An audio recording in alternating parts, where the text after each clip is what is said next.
Writing for audio storytelling is different than writing a print piece. You're writing for the ear, not the eye. The eye's quick to take in lots of things at once. The eye can process complex sentences. The ear can't do either well. When we write, we often use big words, and we write with complex sentence structures, packed chock full of lots of ideas, and maybe even lots of numbers. Because, a reader can always reread a sentence if they didn't get it the first time. That's really not quite as easy to do if you're listening to audio. And we humans can really only grasp one idea per sentence when we take in something through our ears. Short, simple sentences might look bad on a page, but they actually sound great when they're read. Here's an example. So this is the first sentence from a story in the New York Times. President Trump gave the go-ahead for Microsoft to pursue an acquisition of TikTok in his first public comments about the popular Chinese-owned video app after he had threatened to ban it from the United States entirely. Wow, hard to even read. And really, how much of that did you really digest? Now that you can see it on your screen, it's pretty easy for your eye to take it in and understand it. But I'm guessing you found it kind of hard to listen to. It was certainly hard for me to read out loud, and I used to be a newscaster and do voiceovers.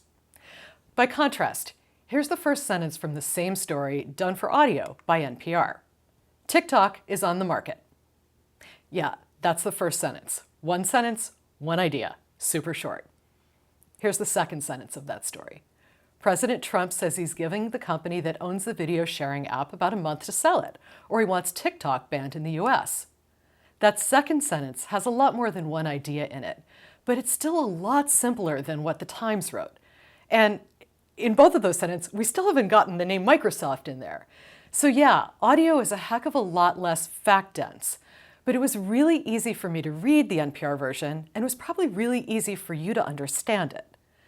So when you write for audio, information really has to come at a slow, steady pace. One thought per sentence. Simple, short, subject, verb, object sentences. Kind of Hemingway-esque. And please keep numbers to an absolute minimum. Ears really hate numbers. They don't know what to do with them. So as you write for audio, you really need to be reading out loud what you write. Your mouth is really good at knowing what an ear can take in. Your eye and your hands kind of suck at this. So really trust your mouth. If it feels natural to say it, like you're talking to your friend, what you're writing will be good copy for your audio story. Avoid big fancy words. Use the language you would normally use in a conversation with somebody. There are lots of good tips in the reading I gave you this week, and Hannah and I will talk more about some of the other writing tips in our conversation. The thing to remember is that the power of audio storytelling is about the power of the human voice. We're deeply hardwired to respond to human voices. It's a big part of how we emotionally connect with one another. So your writing may seem simplistic, but just know you're tapping into a really powerful storytelling tool when you're working with stories told through the human voice. This is particularly true now that so many of us listen to audio stories through earbuds. It becomes really intimate. One person standing really close and telling a story right into someone's ear. And this is the other key thing to remember about effective audio storytelling. This is really a one-to-one medium. It isn't about you orating to a big audience. You're not performing for a crowd when you tell an audio story. You're talking directly to one person. And that's the experience the listener has. It's you talking to them. So talk directly to one person. Think about a friend or a mentor or someone you respect and care about as you craft your story. And think about telling the story to them. And think about the language you would use to best communicate to that one person. So those other storytelling tips I mentioned that we've learned from data? A big one is to start strong. Make the beginning of your story really great. Don't save things for the end. A lot of listeners never even get to the end of a podcast or any on-demand or skippable audio.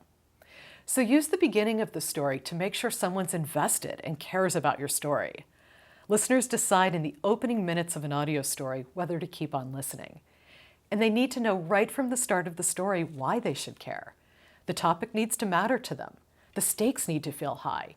And there needs to be some tension that your story promises it will resolve.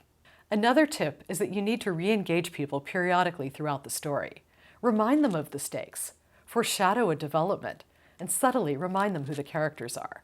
Because, we get distracted easily. Help make sure your listeners stay oriented to what's happening in your story. As we talked about in the first lecture in this module, like so many other story forms, the most important thing you can do to be effective at telling your story is to think about who you're talking to. Who is your audience? What do you want them to know? What is the story you want to tell them? And what do they need to know to understand what you're trying to share with them? And then what are the things you can do to keep them interested in your story?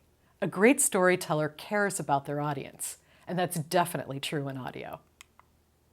Next, we'll talk with Hannah Alam about making the jump from writing for print to writing for audio. And then we'll get a mini masterclass in sound design from Ramtin Arablouei from the Podcast Throughline.